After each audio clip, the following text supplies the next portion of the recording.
Khotbah di bukit, ucapan bahagia. Ketika Yesus melihat orang banyak itu, naiklah ia ke atas bukit dan setelah ia duduk, datanglah murid-muridnya kepadanya.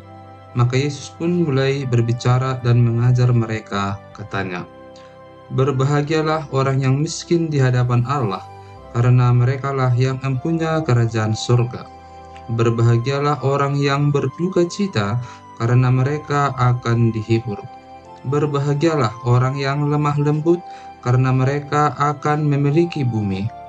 Berbahagialah orang yang lapar dan haus akan kebenaran, karena mereka akan dipuaskan.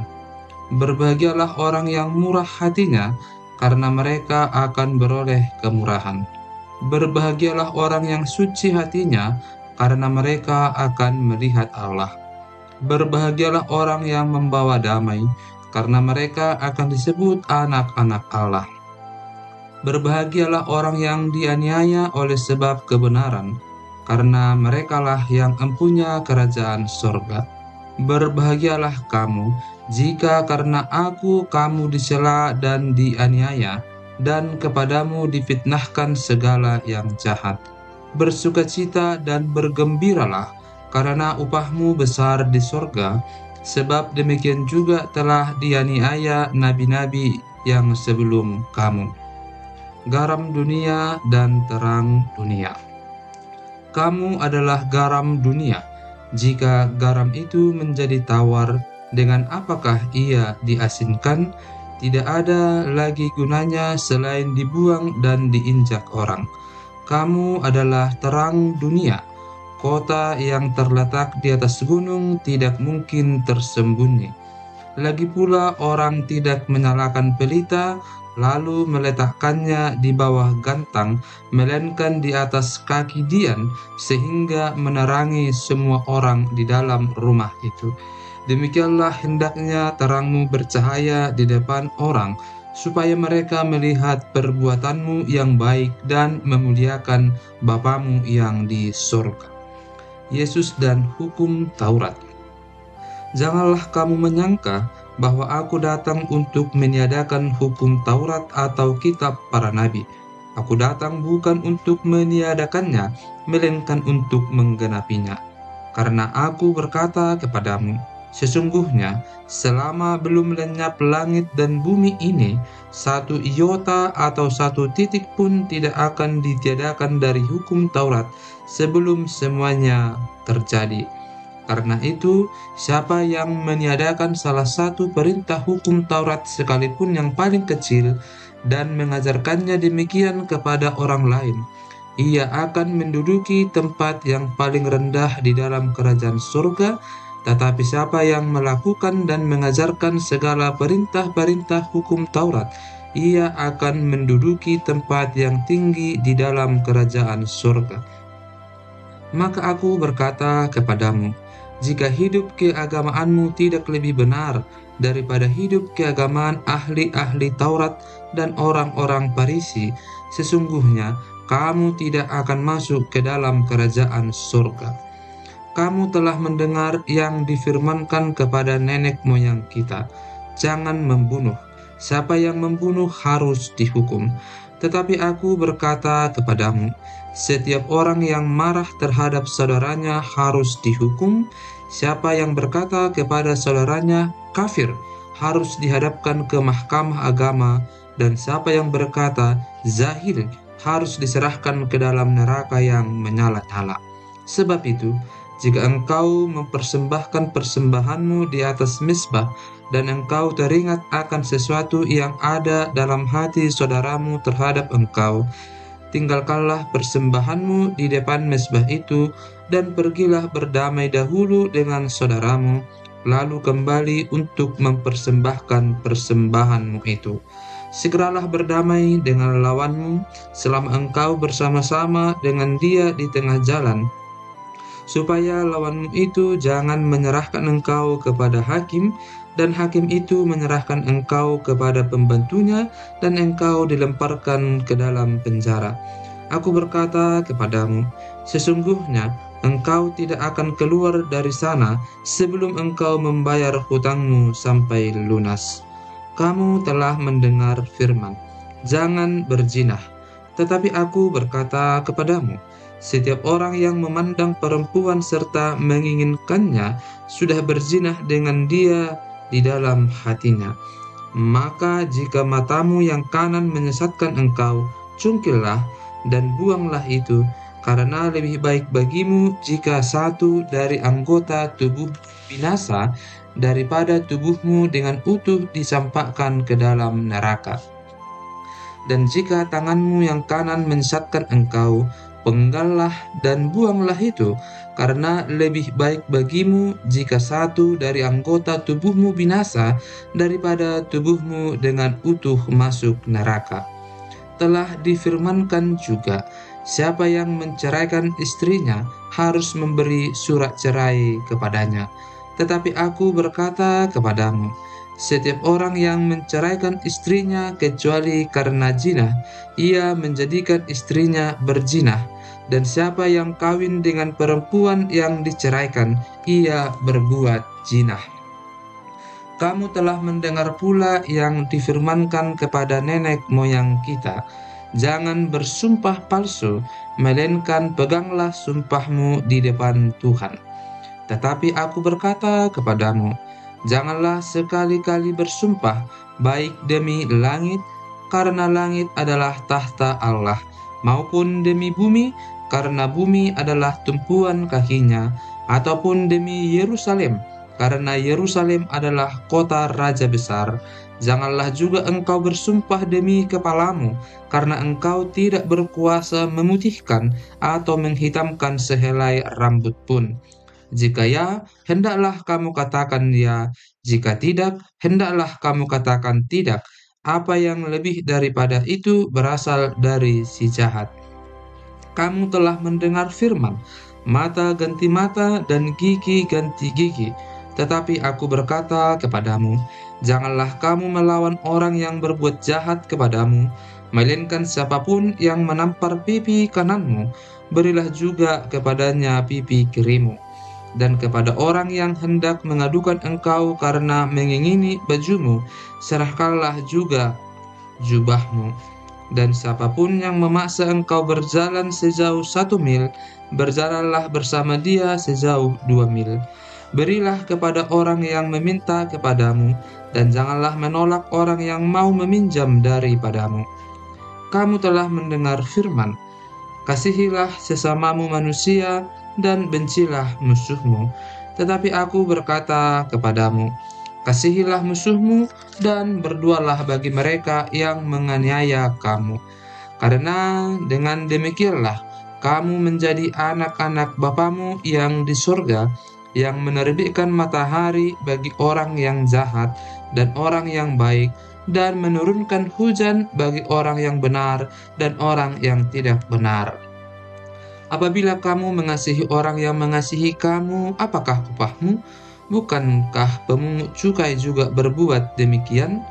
Dan apabila kamu hanya memberi salam kepada saudara-saudaramu saja, apakah lebihnya daripada perbuatan orang lain? Bukankah orang yang tidak mengenal Allah pun berbuat demikian? Karena itu, haruslah kamu sempurna, sama seperti Bapamu yang di sorga adalah sempurna. Hal memberi sedekah. Ingatlah, jangan kamu melakukan kewajiban agamamu di hadapan orang, supaya dilihat mereka, karena jika demikian, kamu tidak beroleh upah dari Bapamu yang di sorga. Jadi apabila engkau memberi sedekah, janganlah engkau mencanangkan hal itu seperti yang dilakukan orang munafik di rumah-rumah ibadat dan di lorong-lorong, supaya mereka dipuji orang. Aku berkata kepadamu, sesungguhnya mereka sudah mendapat upahnya. Tetapi jika engkau memberi sedekah, janganlah diketahui tangan kirimu apa yang diperbuat tangan kananmu. Hendaklah sedekahmu itu diberikan dengan tersembunyi, maka Bapamu yang melihat yang tersembunyi akan membalasnya kepadamu. Hal berdoa. Dan apabila kamu berdoa, janganlah berdoa seperti orang munafik. Mereka suka mengucapkan duanya dengan berdiri dalam rumah-rumah ibadat dan pada tikungan-tikungan jalan raya supaya mereka dilihat orang. Aku berkata kepadamu, sesungguhnya mereka sudah mendapat upahnya. Tetapi jika engkau berdoa, masuklah ke dalam kamarmu, tutuplah pintu dan berdoalah kepada Bapamu yang ada di tempat tersembunyi. Maka Bapamu yang melihat yang tersembunyi akan membalasnya kepadamu. Lagi pula, dalam duamu itu, janganlah kamu bertele-tele seperti kebiasaan orang yang tidak mengenal Allah. Mereka menyangka bahwa karena banyaknya kata-kata duanya akan dikabulkan. Jadi janganlah kamu seperti mereka, karena Bapamu mengetahui apa yang kamu perlukan sebelum kamu minta kepadanya. Karena itu berdoalah demikian: Bapa kami yang di surga, dikuduskanlah namamu, datanglah kerajaanmu, jadilah kehendakmu di bumi seperti di sorga. Berikanlah kami pada hari ini makanan kami yang secukupnya, dan ampunilah kami akan kesalahan kami, seperti kami juga mengampuni orang yang bersalah kepada kami. Dan janganlah membawa kami ke dalam pencobaan, tetapi lepaskanlah kami daripada yang jahat. Karena Engkaulah yang empunya kerajaan dan kuasa dan kemuliaan sampai selama-lamanya. Amin. Karena jikalau kamu mengampuni kesalahan orang, Bapamu yang di surga akan mengampuni kamu juga. Tetapi jikalau kamu tidak mengampuni orang, Bapamu juga tidak akan mengampuni kesalahanmu. Hal berpuasa. Dan apabila kamu berpuasa, janganlah muram mukamu seperti orang munafik. Mereka mengubah air mukanya supaya orang melihat bahwa mereka sedang berpuasa. Aku berkata kepadamu, sesungguhnya mereka sudah mendapat upahnya. Tetapi apabila engkau berpuasa, minyakilah kepalamu dan cucilah mukamu, supaya jangan dilihat oleh orang bahwa engkau sedang berpuasa, melainkan hanya oleh Bapamu yang ada di tempat tersembunyi. Maka Bapamu yang melihat yang tersembunyi akan membalasnya kepadamu. Hal mengumpulkan harta. Janganlah kamu mengumpulkan harta di bumi. Di bumi, ngengat dan karat merusakkannya, dan pencuri membongkar serta mencurinya. Tetapi kumpulkanlah bagimu harta di sorga. Di sorga, ngengat dan karat tidak merusakkannya, dan pencuri tidak membongkar serta mencurinya. Karena di mana hartamu berada, di situ juga hatimu berada. Mata adalah pelita tubuh. Jika matamu baik, teranglah seluruh tubuhmu. Jika matamu jahat, gelaplah seluruh tubuhmu. Jadi jika terang yang ada padamu gelap, betapa gelapnya kegelapan itu. Tak seorang pun dapat mengabdi kepada dua tuan, karena jika demikian, ia akan membenci yang seorang dan mengasihi yang lain, atau ia akan setia kepada yang seorang dan tidak mengindahkan yang lain. Kamu tidak dapat mengabdi kepada Allah dan kepada Mammon. Hal kekhawatiran. Karena itu aku berkata kepadamu, janganlah khawatir akan hidupmu, akan apa yang hendak kamu makan atau minum, dan janganlah khawatir pula akan tubuhmu, akan apa yang hendak kamu pakai. Bukankah hidup itu lebih penting daripada makanan, dan tubuh itu lebih penting daripada pakaian? Pandanglah burung-burung di langit yang tidak menabur dan tidak menuai, dan tidak mengumpulkan bekal dalam lumbung, namun diberi makan oleh Bapamu yang di sorga. Bukankah kamu jauh melebihi burung-burung itu? Siapakah di antara kamu yang karena kekhawatirannya dapat menambahkan sehasta saja pada jalan hidupnya? Dan mengapa kamu khawatir akan pakaian? Perhatikanlah bunga bakung di ladang yang tumbuh tanpa bekerja dan tanpa memintal, namun aku berkata kepadamu, Salomo dalam segala kemegahannya pun tidak berpakaian seindah salah satu dari bunga itu. Jadi jika demikian Allah mendandani rumput di ladang, yang hari ini ada dan besok dibuang ke dalam api, tidakkah Ia akan terlebih lagi mendandani kamu, hai orang yang kurang percaya? Sebab itu, janganlah kamu khawatir dan berkata, apakah yang akan kami makan? Apakah yang akan kami minum? Apakah yang akan kami pakai? Semua itu dicari bangsa-bangsa yang tidak mengenal Allah. Akan tetapi, Bapamu yang di sorga tahu bahwa kamu memerlukan semuanya itu. Tetapi carilah dahulu kerajaan Allah dan kebenarannya, maka semuanya itu akan ditambahkan kepadamu. Sebab itu, janganlah kamu khawatir akan hari besok, karena hari besok mempunyai kesusahannya sendiri. Kesusahan sehari cukuplah untuk sehari.